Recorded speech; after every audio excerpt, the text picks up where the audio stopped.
Is that better? Perfect. That's perfect. Oh.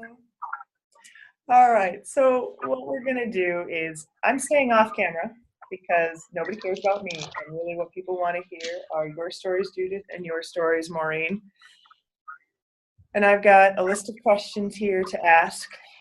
Judith and Nicole and I had met last week to go over and kind of come up with some questions. And really, these are questions to just stimulate conversation. Really, the discussion is between the two of you. Okay? I'm going to do a brief introduction, and then I will turn it over to the two of you, give you the questions, and then where the conversation goes, I'll continue to facilitate.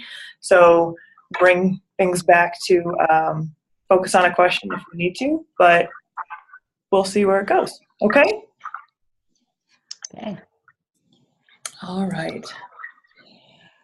Well, thank you to both Judith Bannon and Maureen Smith for being willing to share their stories of their experiences at the March in Selma.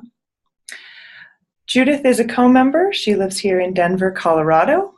Currently, she is the co-coordinator of the Denver Loretto Center. She has quite a long history of experiences, including president of St. Mary's Academy. Maureen Smith is currently living at the Mother House. She is also co-member. And again, we appreciate the fact that both of you are willing to talk about your experiences at Selma. I think you might want to mention that Maureen has done a tremendous amount of work as a lawyer, with particularly with the elderly, and assisting the elderly in getting the services that they need. More about that, Maureen? I'd rather talk about Martin, but I've done a good job, I think. Excellent, excellent. Maureen and I were both Sisters of Loretto in the 60s. That's the part that you skipped. I mean, you certainly indicated what we are now. We're both co-members of the Loretto community, but in the 60s, we were members of the vowed community and living in Kansas City, Missouri. We were both teaching in high school there. It was called Loretto Academy, and Maureen was teaching social studies, history. Is that correct? And I was teaching English and French, but we were both also working on weekends in the inner city. We'll talk more about that. Actually, I would like to segue into the weekends at the inner city. So giving a little background of why were you asked to go to Selma? And some of that comes from what you were currently doing at the time, and why the superiors decided to ask the two of you if you would like to go. Maureen, hello. I thought I had to wait for my picture, sorry. Well, Judith and I were quite involved in the we were getting our feet wet in the inner city. And I understand that the massacre at the Pettus Bridge occurred, and there was a film on TV of the Nuremberg trials. And right after the film was over at about midnight, it showed this devastation, people being beaten and hosed and horses sitting on their chest. And so immediately the next day, the Catholic Interracial Council, National, put out a call for people of faith to come and be witness at Selma. And they contacted one of the very active priests in the city, Norman Rodard, who just passed last month. And he called us, Judith and I, because we were working with him. And as far as our superiors letting us go, I think we caught a very lucky break. Sister Edwardine was out of town. I don't know what she would have said, but Kathleen Ty was the principal, and I went to Kathleen and said, in conscience, I just have to go to Selma. Judith and I just have to go to Selma. And Kathleen said, well, I guess if that's what your conscience says, you better go. So that's how we got to be there. We went with a group from the Catholic Interracial Council, made up of priests, nuns from other orders, women from the inner city, lay people, just a wonderful group of about maybe 12 of us. Well, I actually thought there were more than that. I can, but I can't remember, but I thought there were more than 12, but certainly there was a significant group of us from Kansas City that went, yeah. Maureen actually had started a, I don't know what you'd call it. What would you call Brown's? A hangout place, you know, where people, go ahead. What would you call Brown's? We called it Brown Center, and it was named for Mrs. Edmonia Brown, who was the owner of the old Havana Inn and Brown's Hotel. And when we decided we wanted to work in the inner city, we walked up and down the streets looking for houses that were vacant, and then going to the city and figuring out who the owners were. And we found Mrs. Brown, a quite elderly lady, and she agreed to let us use her place. So we started having crews of high school kids. Some of the Christian Brothers were wonderfully active with their students, St. Mary's College girls, Loretto girls, all over the place, all the schools. And we spent a few months fixing up Brown's and the Havana Inn, which was our downstairs program room. And we opened in the summer of '65. We didn't actually open it until we got back from Selma. We had children's programs, adult education. We had a Montessori school. Ellen, Patricia, and Virginia Fetters lived with us one summer, and this was when we were out of the habit later on, and they put on their habits every Thursday and went down to City Market to beg food from all the good Catholic Italian farmers, and we distributed them to our people. We became active in the community organization that Saul Walensky brought in. So it was very heady, wonderful times. And we did a lot of good. I hope. In fact, I often thought, once when I applied for a grant, somebody asked me what the results were going to be. And I said, well, I don't know, but I hope sometime, because this was toward the end, when the city is burning down, one of these men, who is now about an 8-year-old, will say, but I knew some white ladies once who were nice. That was about all I could hope for. I didn't have any grand ambitions that I was changing the world, fortunately. Well, if I can ask, why, you said that in conscience you had to go down, you felt that you had to go to Selma. Why did you think this was something you had to do? God, I have no idea. That is a very good question, and I have no idea why I phrased it that way. I don't even remember saying it. It's Kathleen Ty who reminds me of it. But I was getting so involved in the inner city, and I was so disturbed by the injustices in the school systems in the inner city, in the housing. We had tons of homeless men that hung around that were living in vacant buildings in the inner city. One of them died, and it took me forever to find someone who would bury them. And after that, all these men were knocking on my door saying, when I die, will you make sure I get buried? And one stupid thing I did was one Christmas, I begged a really nice suit for each man. Of course, I never saw them in it. Whatever made me think they'd want a suit, I don't know. But I guess it shows a little bit of the cultural clash. So I guess with all that and being asked to do that, it was just an urgent cry.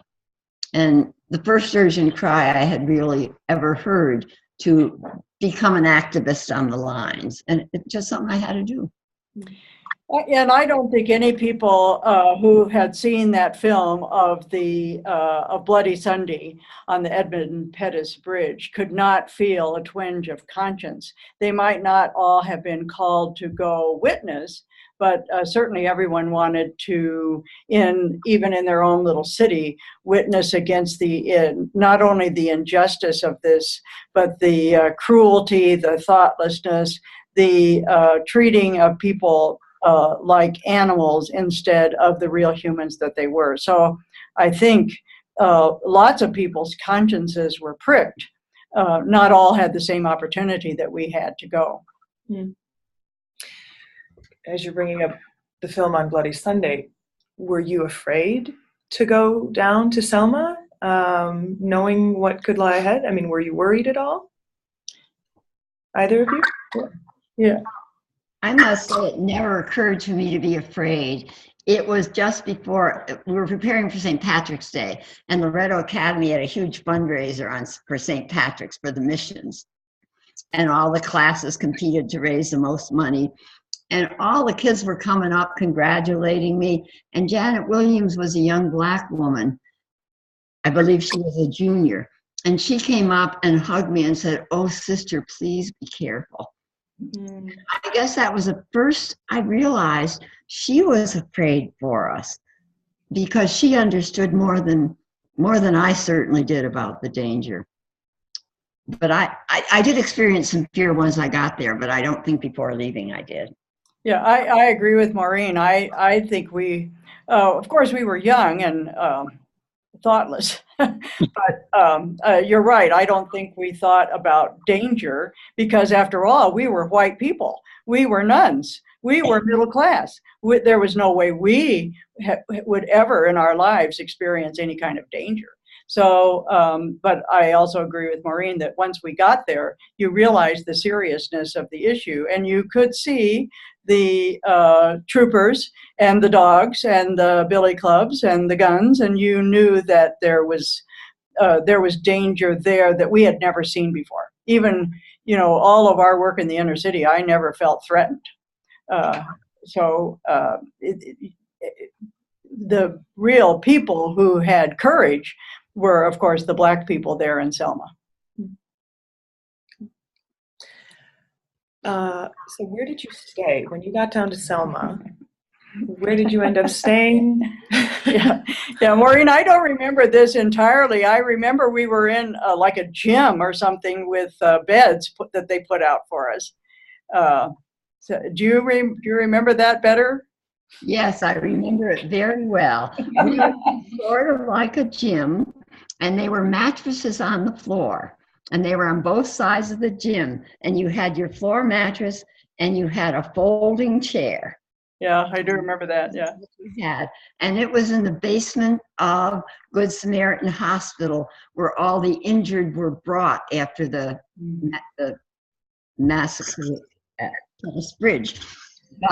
And the sister told us if we had come a day earlier, we couldn't have stayed there because their hallways were full of mattresses, their chapel was full of mattresses, and I think the only reason they had mattresses for us was because those who had had their bones set and had now left their mattresses behind. So we got to have the basement at Good Sam's.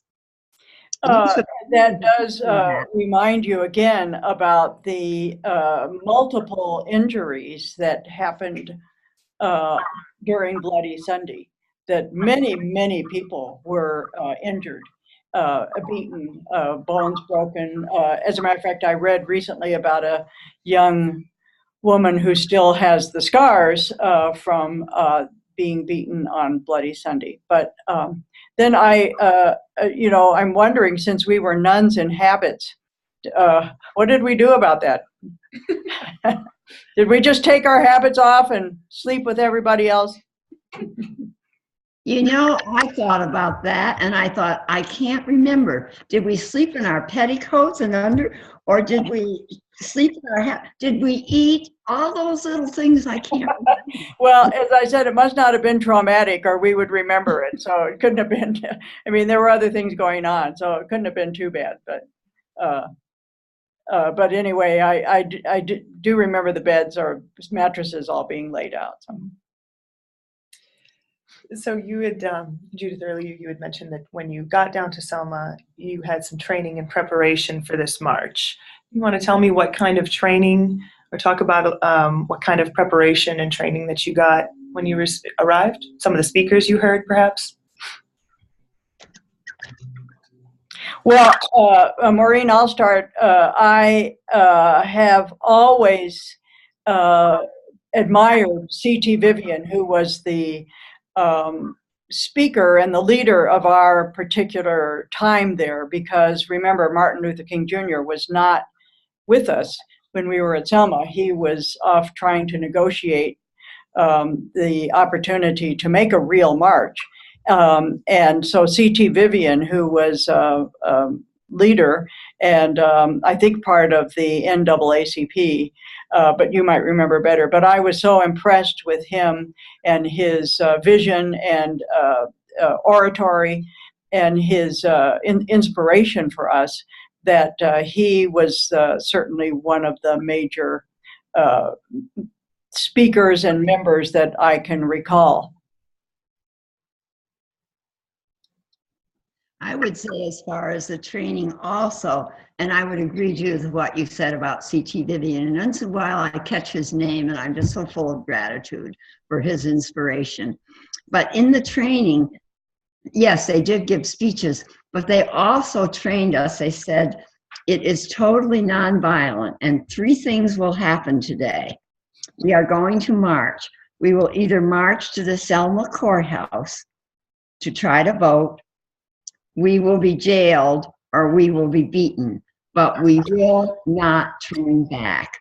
And then we were trained, we looked the troopers eyeball to eyeball, and somehow we keep not a smile, but a very nice, non-judgmental face. I can't keep that face now, so I don't know how I did it then. But we look them eyeball to eyeball. And we do not let them, I mean, we resist anything they try to push us around, we hold firm. And then we practice covering our heads with our hands and rolling into a ball. And I can remember them saying, remember, it's much better to break the bones in your hand than to break the bones in your head. So they did spend serious time teaching us how to protect our bodies. And that might have been the first little touch of fear I felt. I thought, this is real. Yeah, I had exactly the same experience. You know, once they really showed us how to put forth nonviolent resistance, which we had known people had done since Gandhi's time and perhaps earlier, but here we are actually doing it. And the part of the, as you said, part of the nonviolent resistance was also not yelling things, not throwing things. We were simply to stand and resist. And there are so many young people today that could learn from nonviolent resistance. It doesn't mean starting a riot. It doesn't mean destroying other people's things. It doesn't mean taking whatever you can. It means just standing firm on your issue. So, you know what happens in the history books, but in your words, what happened? Well, we headed out, and you can see from the photos, we marched in lines. They lined us up and got us going, arm in arm, hands crossed, because we figured that would build a better line of resistance, and headed out then to where the troopers were standing. And they didn't make any moves, nor did they, I don't recall any sniggering or untoward behavior on their part either, but there was certainly hostility.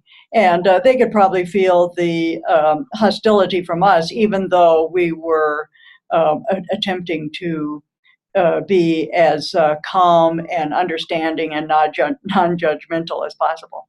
What? How about you, Maureen? What's your recollection? My recollection is very much the same. We were in one large line, and once we met the troopers, and there must have been, we were a lot of people. We must have been, there were 600 on the Pettus Bridge. There had to be at least a couple thousand by then. And we were almost somewhat, we were also somewhat protected, because unlike the Pettus Bloody Sunday, NBC, CBS, ABC. Yeah, exactly. So you were seeing their trucks there. But I remember the whole thing being very orderly. I also remember we stood there forever, and it was a rainy day. It was somewhat chilly. Selma seemed to go back and forth between being burnt up with heat and really uncomfortable in the rain and the chill. And then all of a sudden, the troopers got an order to turn around, and we were looking at the back of their heads. Well, my God, we couldn't look eyeball to eyeball anymore. And I have been so grateful for the young people of Selma, because we stood there a long time, and they never stopped singing, they never stopped clapping. We shall overcome, we shall not be moved, aren't going to let Bull Connor turn us around. And somehow they just inspired the rest of us to act like teenagers too. Somehow we survived it until the next stage of the story. Do you want to hear it now? Yeah. We stood there for quite a while, and we were confined to the projects. We never got outside of the projects, and they were low rises. They were 3 stories high. And all of a sudden, an elderly Black man shouted from the 3rd floor, his 3rd floor apartment, and he said, "The President of the United States just spoke, and he said, we shall pass the Voter Registration Act, and we shall overcome." So tremendous clapping went on, and C.T. Vivian saw that as a chance. We obviously weren't going to be arrested. We weren't going to be beaten. We weren't going to get to the courthouse. We might be still standing there today, 50 years later. So this was an excuse to go back and rethink our strategy. So that was the end of the first part of that. Yeah. Same recollections. I do remember the old man yelling from the window about the president, because I've often thought about that later, because the Voting Rights Act wasn't passed until later. And this was just the president making an announcement. I don't even know if it was on TV at the time, because remember, this is mid-60s. I don't know if it was on TV, but I do remember the president making an announcement. So for years, I confused the Voting Rights Act being passed in March when it was actually not passed until later in the year, around August sometime. So I guess he had to go through Congress.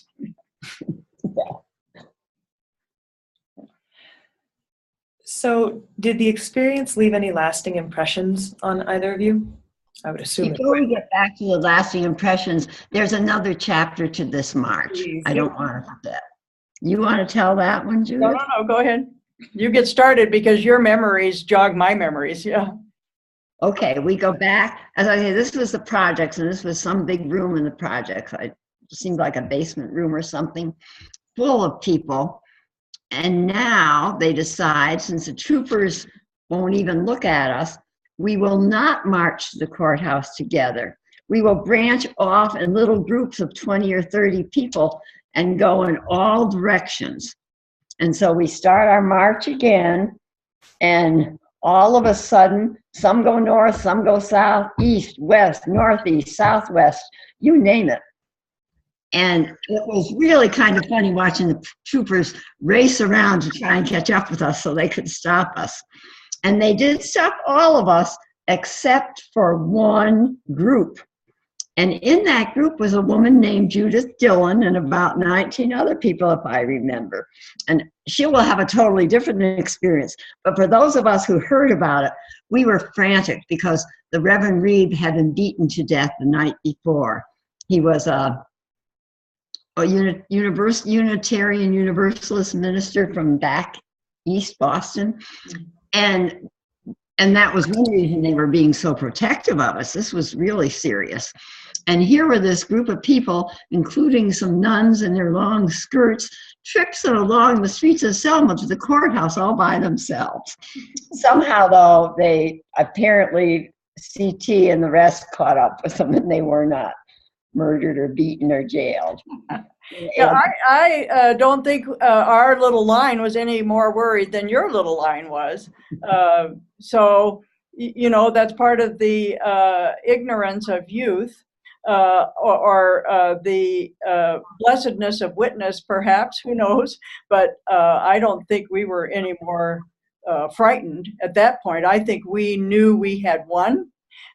With the president speaking, with the troopers not being, we knew the troopers had to hold back because of the television cameras. I think had there not been television cameras, it could have all been a totally different story. And Reverend Reeve, I think, was beaten to death a few days previous. That was Tuesday night. We got there Thursday or Friday, but nonetheless, that he hadn't even been buried. And there was concern that if people could beat up a reverend who was simply just there. I mean, I think he just left a restaurant after dinner, but we don't know who did that either. He wasn't doing it he wasn't beaten up as part of an action. In any case, we went on our merry way because I think by then we knew we had won. We didn't know you were worried about us. So thanks for letting me know.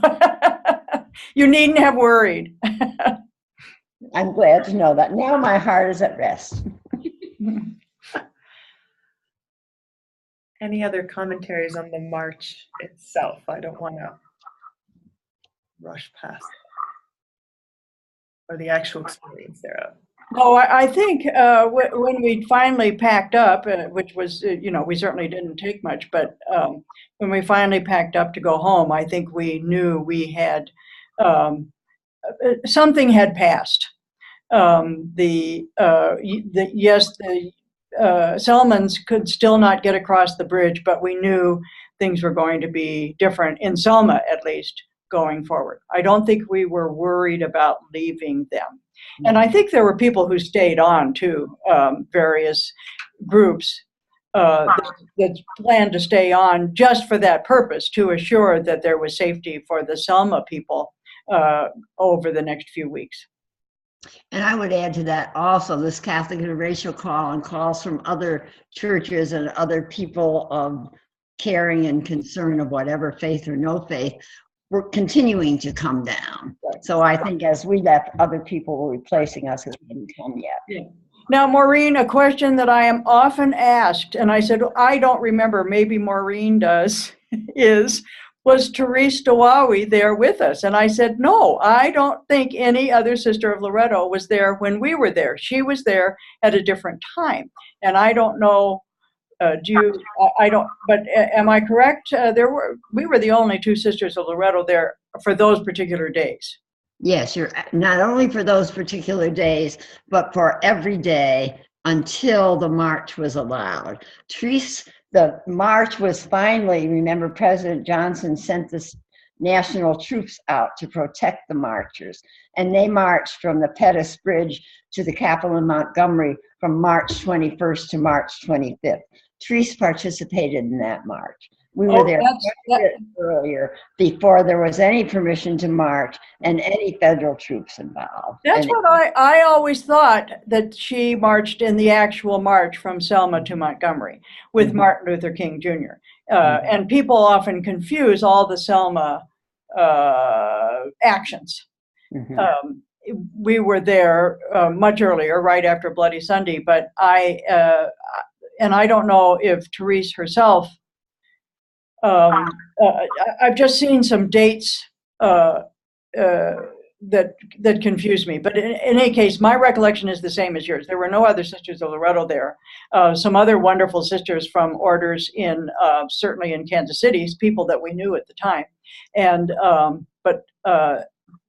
people always say, well, was Therese there with you, or didn't Therese go too? And I said, well, I don't know. You have to ask Therese. I don't. But thank you for keeping my memory straight. And as you age older and it gets worse, I'll continue to be glad to help. Thank you, because that's right. We have to, keep reminding each other who we are. Move here, Judith. It's a wonderful lesson. So, going back to the question of, did the experience leave, this is a better time for it, did the experience leave any lasting impressions on you? Oh my God. Well, I've often said, Maureen, that you and I thought at the time that this was going to be the beginning of biracial smoothness in the United States, that the whole issue of race was about to be settled, that equality was on its way. And we even talked about biracial marriages, of what the future of the United States would look like in terms of we wouldn't be worried about color.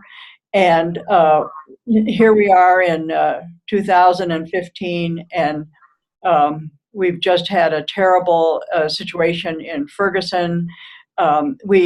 You and I both know from different work that we've done that it hasn't really taken place. However, we certainly thought at the time that this was going to be a big step.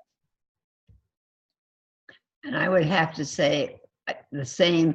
In a sense, I see the 60s and 70s as a time of such innocent hope. We really thought we were going to change the world. And I guess, it couldn't do anything but get better and better. And I was going to be a part of it. And I don't know if it's gotten better and better or not. It's always been a cruel world. It seems more cruel to me than any time I remember. But it was such a humbling experience. I mean, it was so life-changing for me. But the beauty, I think, that comes from aging is I no longer need to change the world. I know it's impossible. I just need to keep on being kind to people like Judith who can't remember things. That's my mission in life. And that is a very important mission. It is who we are with now that we serve.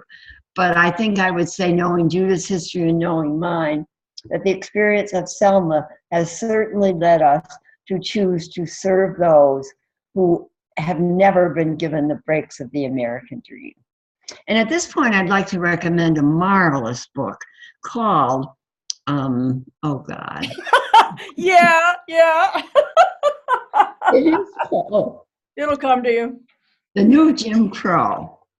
And it is a story of what our system has done to the Black community.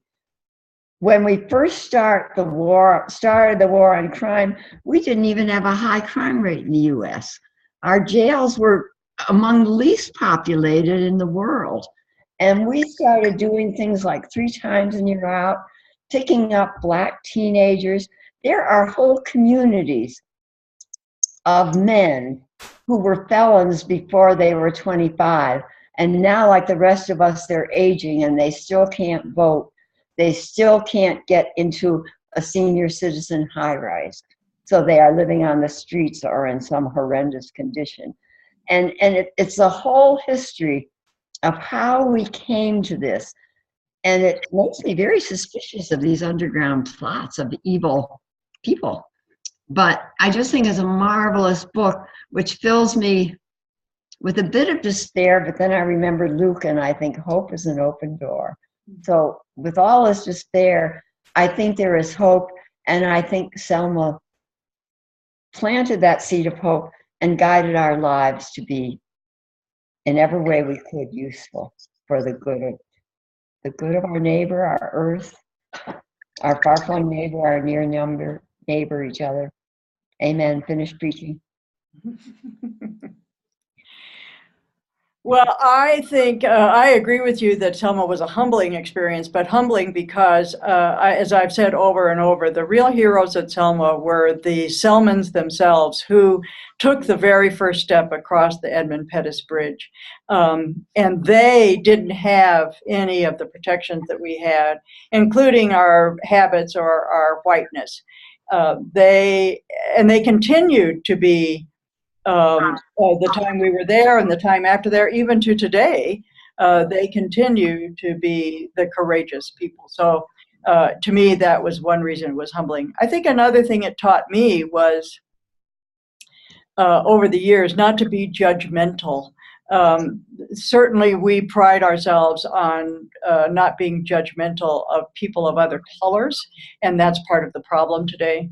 But I think even the troopers, over the years, I've come to think that people really aren't bad people. There aren't really a whole host of really bad people out there. There are people who are uneducated and haven't had the gifts that we've had in terms of being made aware of, they didn't have the opportunity to work in the inner city of Kansas City and get to know some of those people.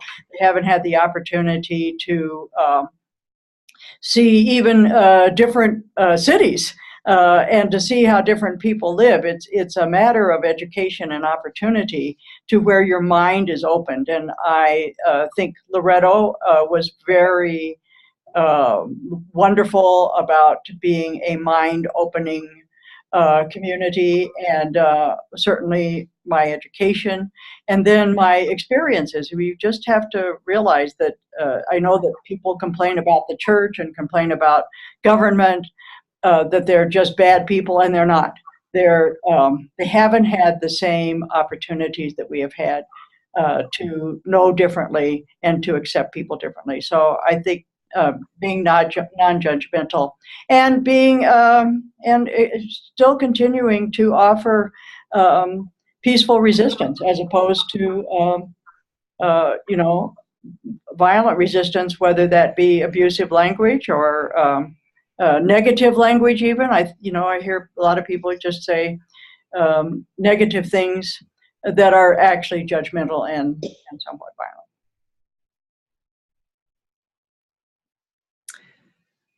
Well, when you say, I think you're talking about being judgmental, I'm just going to springboard off of that, or that other people, let me rephrase that other people have not had the opportunity to have the same experiences that you've had. What do you think was the effect of your participation in Selma on others around you, and maybe on your family, on the community of Loretto, on other religious, et cetera, just as a starting block? Well, I do think we need to give some credit to the superiors who let us go and then encouraged us after we came back. They didn't try to hide the fact that we had gone because, as Maureen will agree, we lost students at the academy as a result because people thought it was wrong for us to do that. There were church people who thought it was absolutely wrong for sisters to be involving themselves in any of these issues. So I think that I think that was a time when the Loretto community moved into a sort of progressivism that we maintain till today. An openness and a progressive view. I don't want to use the word liberal because it's kind of a judgmental word, but certainly open and progressive. And then I think I think credit needs to go to those superiors who let us do that, and then let us continue. Because after that we continued for many years until we left the congregation to work at Brown's, to continue to work in the inner city and try to do those things. And I've also mentioned that I think TV was a big issue at that time. If there hadn't been TV, I think I think that was a turning point. Having the television there and having other people see what was going on in the South. We'd heard stories and we had read newspaper articles, but actually seeing people being beaten and then other people backing them up and actually seeing nonviolent resistance. I think all of those things being on TV for people all around the United States, I think that made a difference.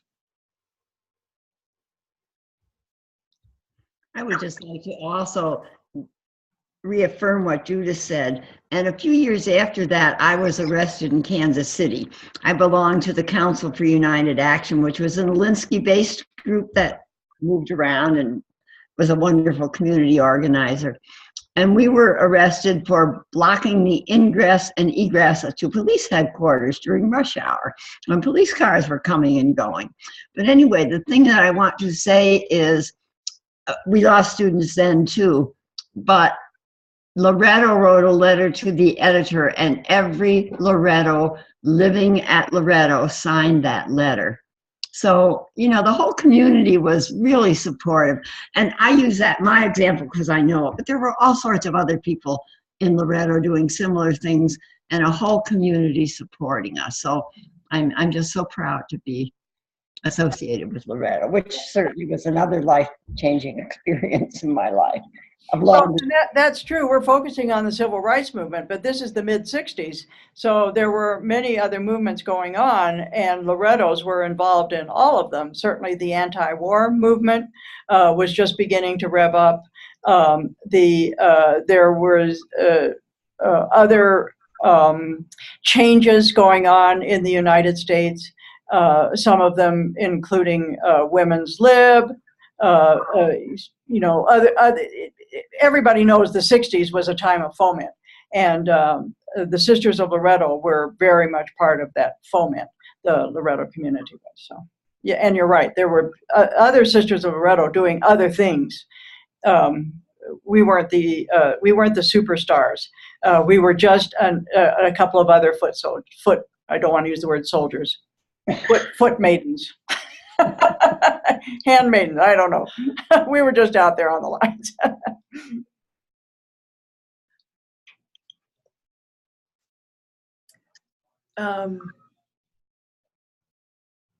How did the events at Selma affect the national conversation around civil rights? I know we've touched on this a little bit, but I wanted to give you a chance if there's anything else to add to it. You know, one of the things I would say is difficult is we all tend to like to run around with our own kind. And my own kind were also very supportive. I remember when Nixon ran for president, I was sure that Humphrey was going to win because I lived in Washington, D.C., and I didn't know a single person that was going to vote for Nixon. So what a shock when 9/10 of the country voted for him and he was our president.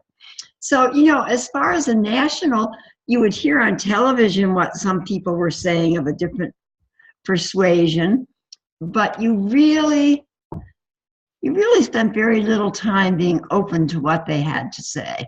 And hopefully, as I age, I'm growing better about listening to people who do feel bitter, who did have bad experiences with Black people, with a Black person that they can't disassociate from being Black, who have read one too many or gone to one too many violent movies where they see how Black people always act like this.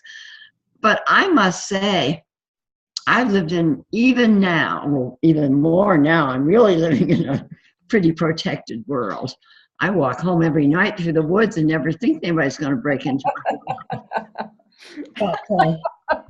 Maybe you see more than I did. I'm afraid I sort of ignored that side, except to get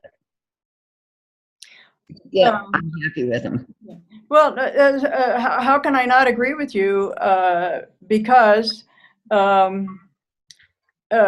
people's experiences are all different. And some have had bad experiences with people of different races or different countries. And some personalities are such that they can't get past that. Mm-hmm. However, I do think after the 60s, one can now see on television, although amazingly less and less, except for the new sitcom Blackish, you could then see Black people on television, which you certainly didn't see in the 50s. I can't, you know, I certainly watched television as a kid in the 50s. I don't recall any black people ever being, maybe Amos and Andy came on every now and again, but they just fit the stereotype.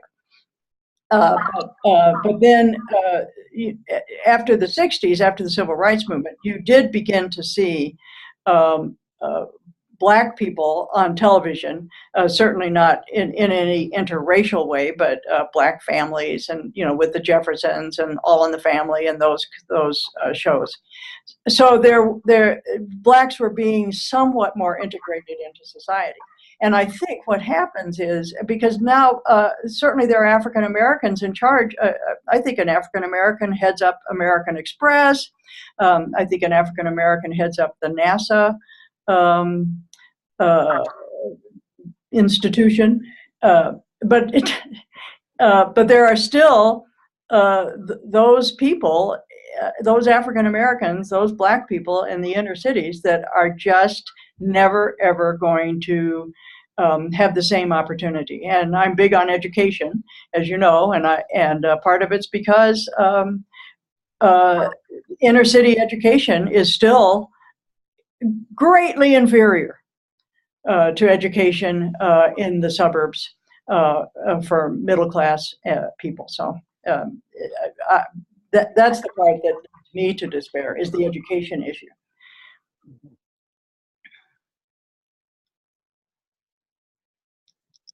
Maureen, anything to add? Well, I could probably go on for a couple hours if you ask me a question. I'm very satisfied with the questions you've asked and what I've learned from Judith today. Then I have one last question for the two of you, and it's just, was it worth it? Was it worth it to go down and be part of that? It was life-changing. It was worth it. What else can I say? It was.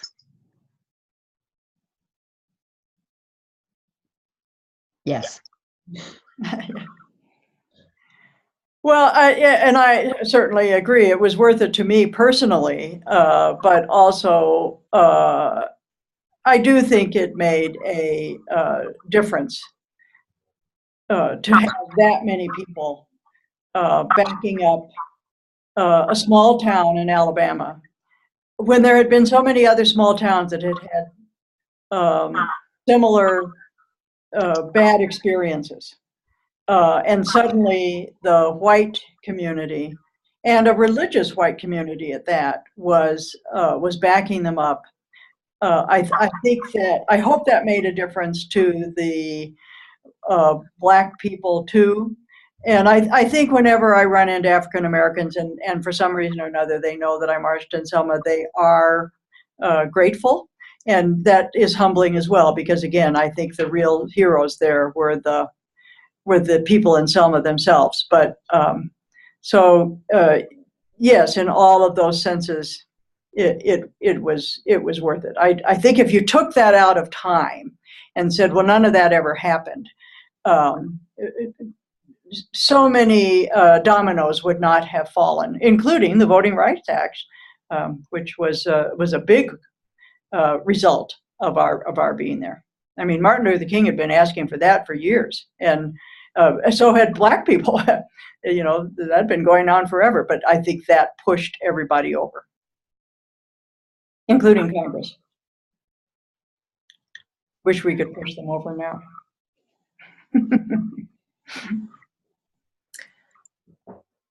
Any other questions or anything else either of you would like to add or ask each other? Maureen, anything more? I'm grateful for your helping me remember this.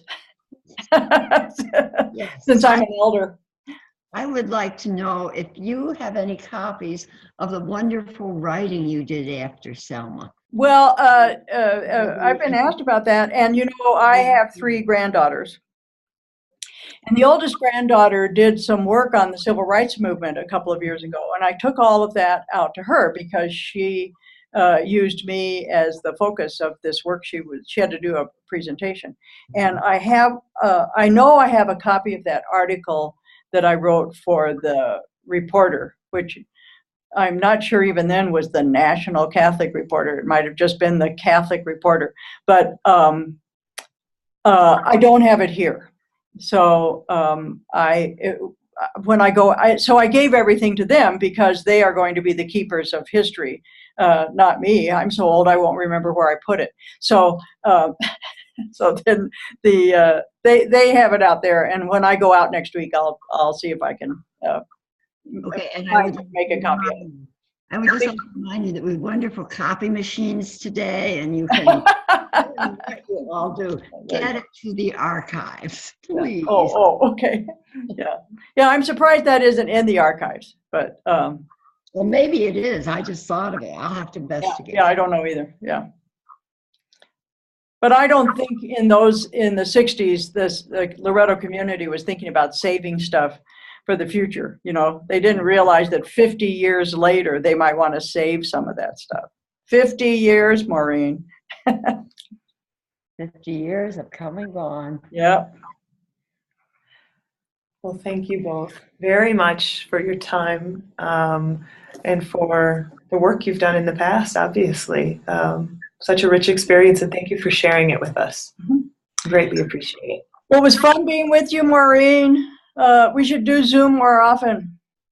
It was wonderful. It always is. Yeah. I'll just pick up where I left off with you. Oh, yeah, exactly. We do. We do. That's true. Okay. Blessings to you both. Well, signing off then. Bye. Bye, Maureen.